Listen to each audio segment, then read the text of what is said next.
आमल की एकादशी फाल्गुन महीने के शुक्ल पक्ष की एकादशी को कहते हैं। इसे आंवला और रंगभरी एकादशी के नाम से भी जाना जाता है। इस दिन भक्त आंवला के पेड़ का पूजन करते हैं। ऐसा माना जाता है कि एकादशी के दिन आंवले के पेड़ में भगवान विष्णु का वास होता है। एकादशी के व्रत को करने से उपासक भगवान विष्णु के पास वैकुंठ लोक में जाता है। आंवल की एकादशी व्रत कथा। मानदत्ता बोले कि हे वशिष्ठ जी, यदि आप मुझ पर कृपा करें तो किसी ऐसे व्रत की कथा कहिए जिससे मेरा कल्याण हो। महर्षि वशिष्ठ बोले कि हे राजन, सब व्रतों से उत्तम और अंत में मोक्ष देने वाले आमल की एकादशी के व्रत का मैं वर्णन करता हूँ।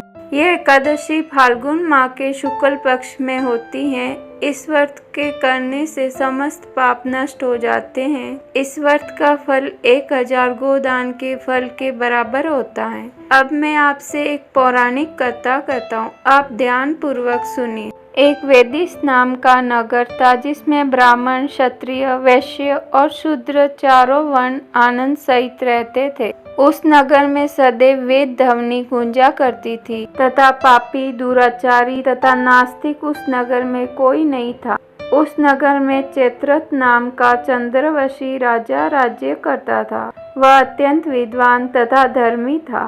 उस नगर में कोई भी व्यक्ति दरिद्र व कंजूस नहीं था।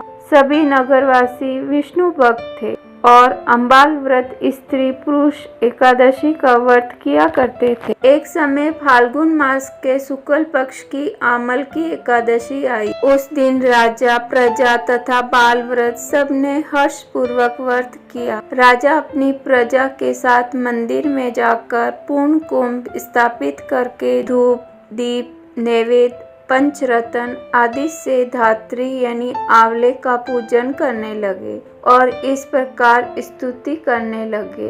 हे धात्री, तुम ब्रह्मा स्वरूपी हो, तुम ब्रह्मा जी द्वारा उत्पन्न हुए हो और समस्त पापों का नाश करने वाले हो। तुमको नमस्कार है। अब तुम मेरा अर्घ्य स्वीकार करो। तुम श्री रामचंद्र जी द्वारा सम्मानित हो। मैं आपकी प्रार्थना करता हूँ, अतः आप मेरे समस्त पापों का नाश करो। उस मंदिर में सब ने रात्रि का जागरण किया। रात्रि के समय वहाँ एक बहेलिया आया जो अत्यंत पापी और दुराचारी था। वह अपने कुटुंब का पालन जीव हत्या करके किया करता था। भूख और प्यास से अत्यंत व्याकुल वह बहेलिया इस जागरण को देखने के लिए मंदिर के कोने में बैठ गया और विष्णु भगवान तथा एकादशी महात्म्य की कथा सुनने लगा। इस प्रकार अन्य मनुष्यों की भांति उसने भी सारी रात जाग कर बिता दी। प्रातः काल होते ही सब लोग अपने घर चले गए तो बहेलिया भी अपने घर चला गया। घर जाकर उसने भोजन किया। कुछ समय बीतने के पश्चात उस बहेलिये की मृत्यु हो गई। मगर उस आमल की एकादशी के व्रत तथा जागरण से उसने राजा विदुर के घर जन्म लिया और उसका नाम वसुरथ रखा गया। युवा होने पर वह चतुरंगी सेना के सहित तथा धन धान्य से युक्त होकर 10,000 ग्रामों का पालन करने लगा। वह तेज में सूर्य के समान, कांति में चंद्रमा के समान, वीरता में भगवान विष्णु के समान और समा में पृथ्वी के समान था। वह अत्यंत धार्मिक, सत्यवादी, कर्मवीर और विष्णु भक्त था।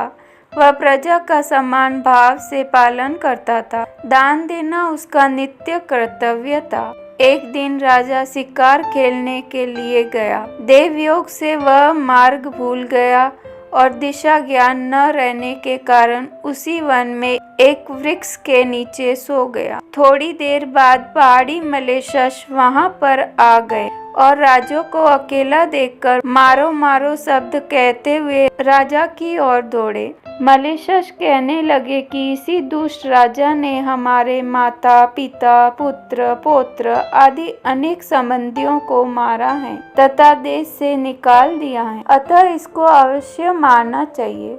ऐसा कहकर वे मलेच्छस उस राजा को मारने दौड़े और अनेक प्रकार के अस्त्र शस्त्र उसके ऊपर फेंके। वे सब अस्त्र शस्त्र राजा के शरीर पर गिरते ही नष्ट हो जाते और उनका वार पुष्प के समान प्रतीत होता। अब उन मलेच्छों के अस्त्र शस्त्र उल्टा उन्हीं पर प्रहार करने लगे, जिससे वे मूर्छित होकर गिरने लगे। उसी समय राजा के शरीर से एक दिव्य स्त्री उत्पन्न हुई। वह स्त्री अत्यंत सुंदर होते हुए भी उसकी भ्रुकुटी टेढ़ी थी। उसकी आंखों से लाल लाल अग्नि निकल रही थी, जिससे वह दूसरे काल के समान प्रतीत होती थी। वह स्त्री मलेच्छों को मारने दौड़ी और थोड़ी देर में उसने सब मलेच्छों को काल के गाल में पहुंचा दिया। जब राजा सोकर उठा तो उसने मलेच्छों को मरा हुआ देखकर कहा कि इन शत्रुओं को किसने मारा?